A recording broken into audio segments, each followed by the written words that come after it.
जय मसीह की दोस्तों, इस विषय को समझे आप। इस विषय में आप क्या सीख सकते हैं? जो कि कूश देश का मनुष्य खोजा, जिसको इंग्लिश में कहता है यूनक, ये एक व्यक्ति को रख रहा हूं मैं, जिन्होंने वर्षों से बाइबल पढ़ रहा था, जो सालों से एक अध्याय को पढ़ रहा था लेकिन समझ नहीं रहा था, जिसको कहते हैं खोजा, यूनक, जिसको कहते हैं कूश देश का मनुष्य खोजा, जिसको इंग्लिश में कहते हैं यूनक, जिसको सही समझ नहीं थी किसके प्रति? मसीहा के प्रति। कौन सा चैप्टर पढ़ रहा था? ये पढ़ रहा था यशायाह 53 पढ़ रहा था, लेकिन उसको नहीं समझ आ रहा था। इस वीडियो को मैं चाहता हूं खूब शेयर करें, ताकि सच्चाई लोगों को पता चले, वचन का सही खुलासा पता चले। और हमेशा कहता हूं कि तुम्हारी हाथ को लूसीफर ने रोकेगा, शैतान ने रोकेगा कि सच्चा प्रचारक को प्रचार को शेयर करने में, लोगों तक पहुंचाने में। लेकिन आप मत रुकिए, क्योंकि परमेश्वर चाहता है कि ऐसी बातें लोगों के कान तक पहुंचे, लोगों की हृदय को फाड़े, लोगों सच्चा प्रचार को समझ सके। इस व्यक्ति ने यानी कि खोजा, यूनक, मसीह को नहीं समझ रहा था। वर्षों से आ रहा है चर्च में, यानी कि उस वक्त के यरूशलेम में, मंदिर में, भवन में, एक व्यक्ति को समझने के लिए कोशिश कर रहा था। लेकिन ऐसे टाइम पे परमेश्वर एक स्वर्गदूत को, जो कि क्योंकि इब्रानियों का किताब 13:14 में कहता है, लिखा है कि जो उद्धार पाता है उसके साथ में एक स्वर्गदूत होता है। जो उद्धार पाता है उसके साथ में एक स्वर्गदूत होता है। तो ये वो था एक स्वर्गदूत जो यशायाह को पढ़ते वक्त में उसको देख रहा था। यशायाह पढ़ रहा है, यशायाह का किताब को पढ़ रहा है, और उस वक्त में स्वर्गदूत ने उसको देख रहा होगा।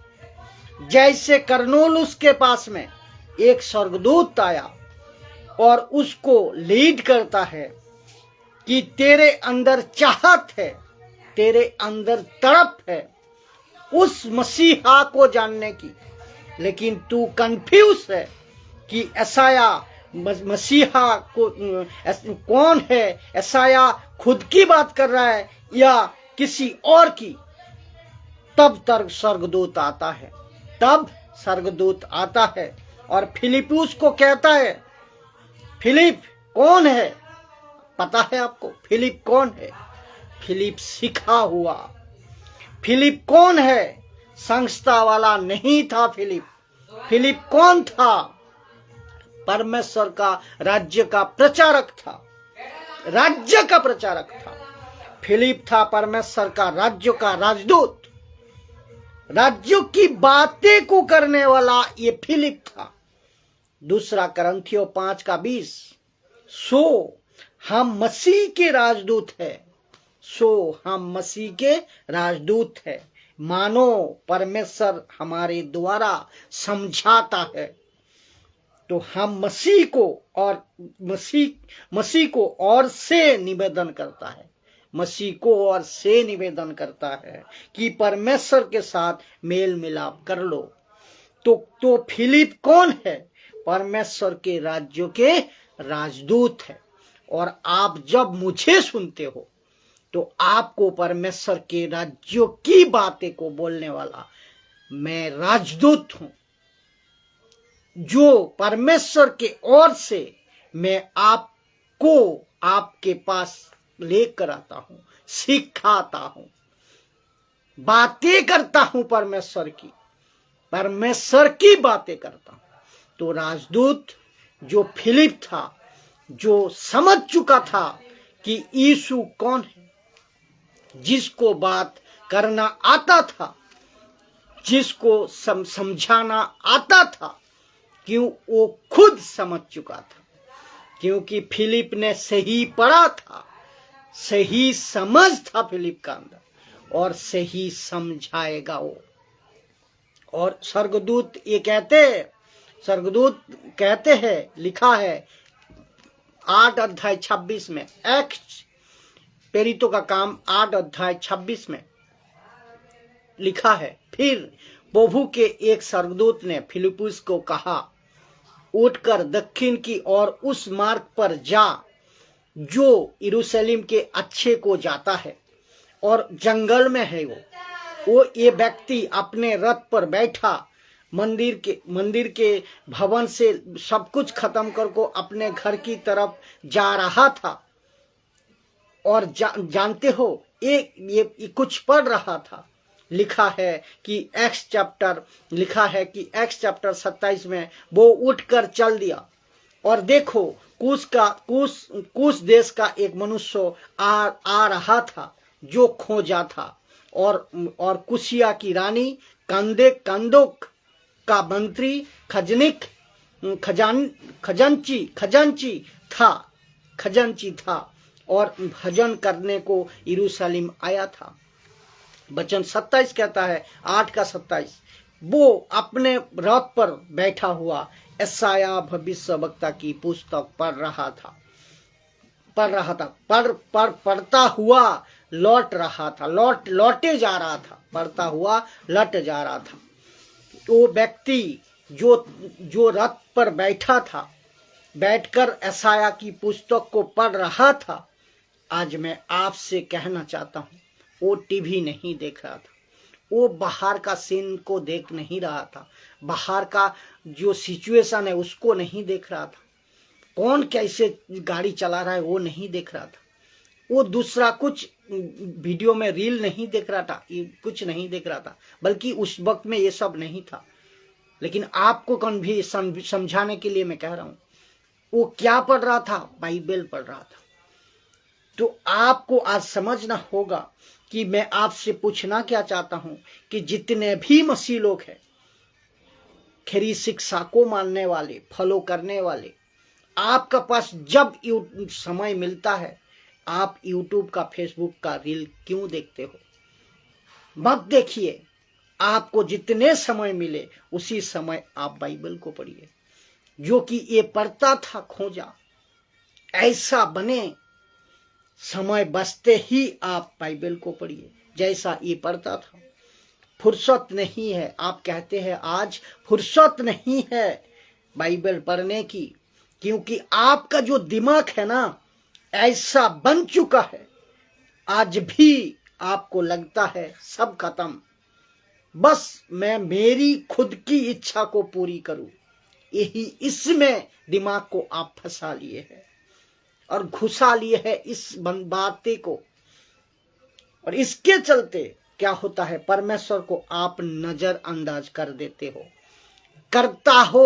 करते हो। इस प्लेनेट पे आप जिंदा हो। एक बार कभी सोचा, इस प्लेनेट पर, इस पृथ्वी पर एक इंसान जिंदा हो, आप जिंदा हो उसकी मेहरबानी से। इस प्लेनेट पे आप हवा, पानी, हर एक चीजों को इस्तेमाल करते हो जो कि उसकी दिया हुआ है, उसकी मेहरबानी से। जो तुम बातें करते हो उसकी मेहरबानी से। आपकी दिल का धड़कन, आपकी किडनी, आपकी जवान, आपकी हेल्थ, आपकी दिमाग, हर एक चीज आज सही सलामत रखा है उस परमेश्वर ने। उसकी मेहरबानी से आप हो, बिंदास हो, आप चल रहे हो, आप उसकी मेहरबानी से। रात के सो जाते हो आराम से और सुबह ठीक समय पे उठ जाते हो, उसकी मेहरबानी से। आप जिंदा हो उसकी मेहरबानी से। आप और उसी के लिए आपका पास टाइम नहीं है। कितनी भयंकर गलतफहमी, कितनी भयंकर शर्म की बात है। आप खुद सोचे। आजकल के जवानों को भी मैं कहना चाहता हूं कि आपका बड़ा फुर्सत मिल जाता है बाकी सब चीज करने में, लेकिन बाइबल को पढ़ने में, बाइबल को प्रचार करने में, बाइबल को शिक्षा को लोगों तक पहुंचाने में, यीशु की बातें को लोगों तक पहुंचाने में आपका पास समय नहीं है। शर्म आती है। आप शर्म आना चाहिए आपको। उस मसीहा को आपको जरूरत है। उस मसीहा को आपको जरूरत है। अभी मुझे जो जितने भी सुन रहे हैं, आपने खूब टाइम पास कर लिया, खूब समय निकाल दी। आप कहोगे मुझे सही मेंटर नहीं मिला, सही टीचिंग देने वाला नहीं मिला, सही पास्टर अपोस्टल अब्रेंट नहीं मिला, मुझे चार्ज गलत मिल गया। तो क्यों भाई ऐसा चार्ज में फंसे हो? बदलो ना भाई चार्ज, बदलो ना भाई प्रचारक को। सही प्रचारक को चुनो, सही चार्ज को चुनो, जो यीशु का नजदीक लाए, यीशु की बातें को सिखाए। ऐसे पास्टर, ऐसे मंडर, ऐसे चार्ज को बदलो जो नहीं सिखाता यीशु का बातें, जो यीशु का नजदीक आपको नहीं ले जाता, जो आत्मिक बातें नहीं सिखाता। ये आपको समझना होगा। प्रभु के नजदीक हो जाओ, सही शिक्षा का साथ, खरी शिक्षा का साथ। ऐसे पास्टर जो सुन रहे हो, ऐसे टीचर जो सुन रहे हो, मैं उन सभी को कहना चाहता हूं कि आपका शिक्षा को यीशु की शिक्षा का साथ सब हर एक विश्वासी को जोड़े। आपका शिक्षा नहीं चाहिए, यीशु की शिक्षा सेवकों को चाहिए, विश्वासी को चाहिए, हर एक किसी को चाहिए। किसी संस्था की शिक्षा नहीं चाहिए। जो बाइबल का बाहर सिखाता है वैसा शिक्षा नहीं चाहिए। जो आपको परमेश्वर से जुड़े, जो आपको परमेश्वर से नजदीक लाए, जो परमेश्वर की आत्मिक बातें को सिखाए, जो आपका आत्मिक उन्नति करवा सके, ऐसा पास्टर, ऐसा ऑनलाइन टीचर, ऐसा खरी शिक्षा का प्रचारक, ऐसा को सुनो आप। ना कि जो खुद से जुड़े, ऐसा को मत अलाउ करो। तो फिर सुनिए वचन 30 क्या कहता है। 30 कहता है, फिलिप्पुस ने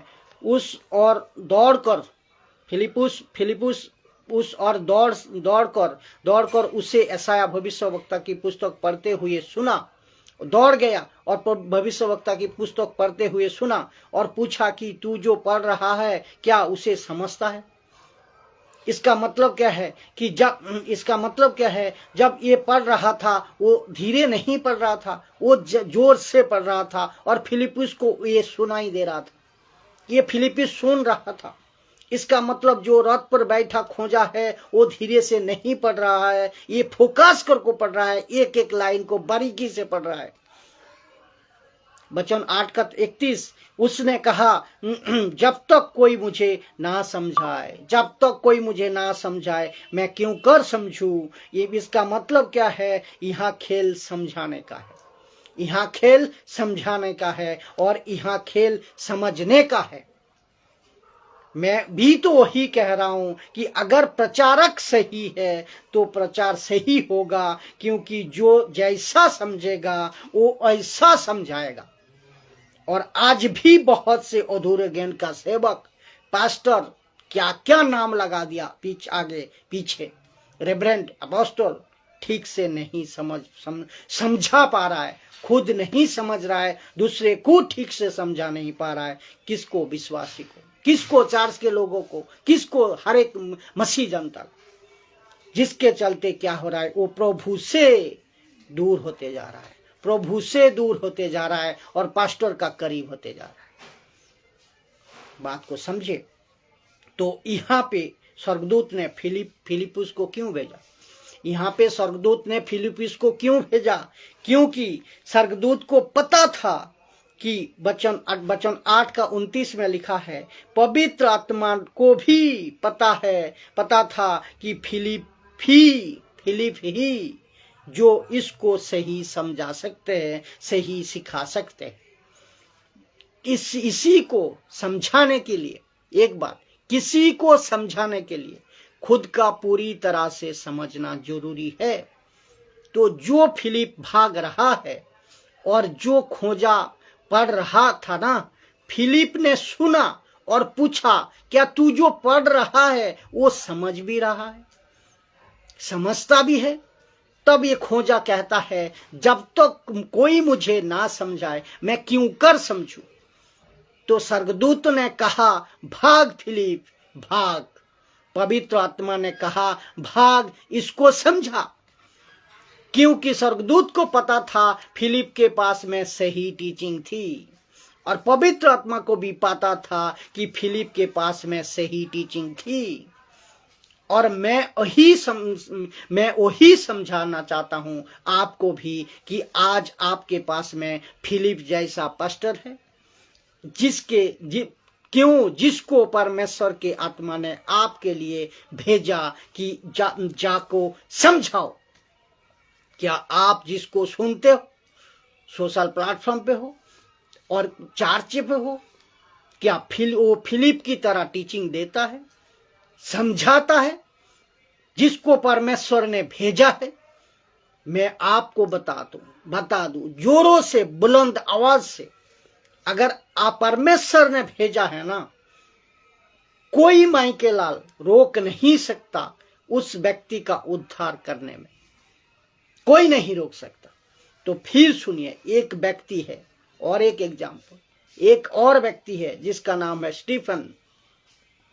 एक्स चैप्टर 6:10, बेरितो का काम 6:10 लिखा है, परंतु उस ज्ञान, उस आत्माओं के जिससे वो बातें करता था, ये परमेश्वर की आत्मा थी, ये परमेश्वर की आत्मा थी। यहां मैं और एक बार वचन को और एक बार पढ़ता हूं, परंतु उस ज्ञान, उस आत्मा जिससे वो बातें करता था, वे सामना ना कर सके।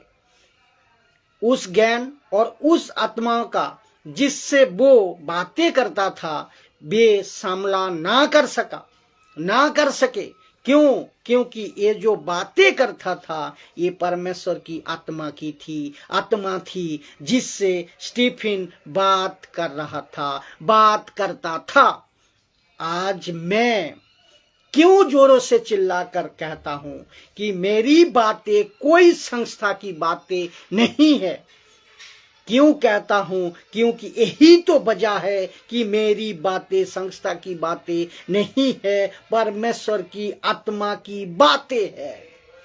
मेरी प्रार्थना है कि जितने भी लोग अभी देख रहे हैं और YouTube में अपलोड होने का बाद देखोगे, इसी वक्त परमेश्वर ने आपको बदले, इसी वक्त परमेश्वर ने आपको गलत प्रचारक के गलत प्रचार के हाथ से आपको निकाले, आपको गलत संस्था के अंदर से बाहर निकाले। फिर इसको सुनिए, और उसका नाम है कॉर्नेलियस। इसके पास भी स्वर्गदूत आया था, इसके पास भी स्वर्गदूत आया था। और कहां पे? ऐफा में इसको बुला ले, लिखा है, इसको बुला ले। क्यों? यहाँ लिखा है, यहाँ क्या लिखा है कि वचन में मनुष्य भेजकर एक व्यक्ति है जिसका नाम है सिमन पत्रस, उसको बुला ले। सिमन और पत्रस उसको बुला ले। क्यों? क्योंकि उसी के पास में सही बातें है, उसी के पास में सही शिक्षा है, उसी के पास में सही वचन है। तो दोस्तों, फिलिप, स्टीफन, ये सिमन पत्रस, ये 3 ऐसे लोग थे जिसको परमेश्वर ने भेज रहा था, जिसको परमेश्वर ने भेजा था। ये ऐसे लोग थे जिनको प्रभु बातें कर रहा है कि कर बात, प्रभु कह रहा है कि बातें कर। ओल्ड स्टेटमेंट में जैसा इर्माया में, जिसको परमेश्वर कहता है बात कर, मेरी तरफ से बात कर, वैसे पहले 2 करंथियों 5:20 में हम राजदूत है, मानो परमेश्वर हमारे द्वारा समझाया, हम राजदूत है। अगर आपको याद होगा 3 नबियों के बारे में, यानी कि 3 भविष्यवक्ता, ओल्ड स्टेटमेंट का मूसा, न्यू स्टेटमेंट का जीसस, और 21वीं सदी में आप और 21वीं सदी में आप और मैं, तो उस वक्त में उनको जवान दी थी परमेश्वर के शब्द के लिए, उस मूसा ने दे दी थी परमेश्वर का शब्द को बोलने के लिए, यीशु ने दे दी थी परमेश्वर का शब्द को बोलने के लिए। आज हमको अपना जवान देता है ताकि हम परमेश्वर का शब्द को बोले। तो लिखा है कि उसमें उसको बुला ले, उसको बुला ले। क्यों? क्योंकि वचन 10:6 कहता है, वो सीमन चमड़े के धंधा करने वाले के वहां पहुंचना है, जिसका घर समुद्र के किनारे है। वचन 10:22 कहता है, उन्होंने कहा, करनेलुस सूबेदार जो धर्मी और परमेश्वर से डरने वाला है और सारी यहूदी जाति में एक सुनामी मनुष्य था, सुनामी मनुष्य है, उसने एक पवित्र स्वर्गदूत से ये चेतावनी पाई कि तुझे अपने घर बुलाकर तुझसे वचन सुने, तुझसे वचन सुने। अब बताइए, तुझे वचन सुनने के लिए तुझे घर बुलाए। तो मेरी प्रश्न आज है कि आप सभी को पूछता हूं कि आपने आज किसको घर बुला लिया? आपने घर में कौन से पास्टर आपका घर में आ रहा है वचन सुनाने के लिए, और किस तरीके से आ रहा है, और आपको सही प्रचार करे ना या गलत प्रचार करे? ये जबरदस्त लाइन बोलने जा रहा हूं। ऐसे किसी पास्टर को, ऐसे किसी ऑनलाइन स्पीकर को, ऐसे किसी सेवक को, वो चाहे इंटरनेशनल हो, वो चाहे नेशनल हो, वो चाहे गांव का हो, वो चाहे शहर का हो, ऐसे किसी सेवकों को मत सुनो जिसको मुंह से जिब्रिश निकालता हो। दूसरे शब्दों में, जिसको जिब्रिश यानी कि जिब्रिश को और राबा राबा सबा सबा को, वो कंसेप्ट को मानने वाला हो, ऐसे व्यक्ति को। और साथ ही साथ जो पेट का सेवक हो, जो पुलपिट पे खुद अनाउंस करता है दशमांश का प्रचार को, ऐसा टॉपिक को जिसका मुंह से निकालता हो, आशीष की बातें जिसकी मुंह से निकालता हो, तेल पानी रुमाल की चक्कर जिसकी मुंह से निकालते हो, मिराकल वाली बातें हर एक समय उसका मुंह से निकालते हो, ऐसे सेवकों को मत सुनो, ऐसे सेवकों को मत सुनो, ऐसे सेवकों को घर में मत बुलाओ, ऐसे किसी आवाज को अपने कानों में मत जाने दो। ये लूसीफर का फुसफुस है, ये लूसीफर का फुसफुस शब्द है, जो हवा को यानी कि ईव को फंसा दिया। और ये हवा का ईव का फुसफुस है, ये हवा का और ईव का फुसफुस है, जो आदम को फंसा दिया। सोच को देखिए आप। और एक ताज्जुब की बात है कि अन्य भाषा को लेकर लोग कह रहे थे कि इसको रिपीट करो, रबा रबा सबा सबा वाला को रिपीट करो। जब से खरी शिक्षा आया, परमेश्वर का एक झुंड खरी प्रचारक को परमेश्वर ने निकाला मार्केट में, तब से ये लोग कहने लगे रिपीट मत करो, प्रभु जो देता है उसको बोलो। अभी सुधार आ रहा है, अभी सुधार आया है, क्योंकि राबा राबा सबा सबा बाइबल में है ही नहीं, लेकिन सुधार आ रहा है। और जो दशमांश का ट्रैफिक पर जो जबरदस्ती लूटने का कार्य चलता था, इसमें भी अभी सुधार आया है। और ये हुआ है सिर्फ परमेश्वर का भेजा हुआ 10% सेवक, खरी शिक्षा का प्रचारक, ये जो वचन को सही शिक्षा से फैला रहा है, उसका नतीजा है। मुझ जैसा 10%। मैं उन सभी को कहना चाहता हूं, जितने भी खरी शिक्षा का प्रचारक है, मजबूती के साथ और प्रचार करें, ताकि लोगों गलत शिक्षा से बाहर निकले। तो किसको घर पे आप बुलाते हो, किसको घर पे बुलाते हो? ऐसे किसी को घर पे मत बुलाओ, और ऐसे किसी के घर पे मत जाओ जो बकवास की टीचिंग देता है, जो आपस में बातें करता है। ऐसे किसी को मत सुनो जो प्रभु की तरफ आपको नहीं प्रभु की तरफ आपको प्रभु की नजदीक लेना जा सके, अपने खुद को नजदीक ला सके। ऐसे को मत सुनो, ऐसे को मत बुलाओ। कुछ लोग कहते हैं मेरा पास्टर इतना जोग करता है कि यार 2 घंटा तो टाइम कैसे निकाल जाता है पता ही नहीं चलता। मैं सभी को कहना चाहता हूं, ऐसे वालों को, सुनने वालों को, कि आप बहुत बड़ा भूल में हो। जो मजा प्रभु के, जो मजा उस दास के आपका प्रचार से आप आता है ना, उससे लाख गुना मजा परमेश्वर की वचन से आएगा। बट परमेश्वर की वचन से आता है, क्योंकि वचन लिखा क्या है पता है? मध से भी मीठा तेरा वचन, मध से भी मीठा तेरा वचन, सोने कुंदन से भी बढ़कर तेरा वचन, सोने कुंदन से भी बढ़कर तेरा वचन। क्या गजब की बात है! वचन आपको मजबूत करेगा, वचन आपको आत्मिक खुराक देगा, वचन आपको सही रास्ता पे सिखाए ले चलेगा। सही शिक्षा का वचन को ले, सही शिक्षा का।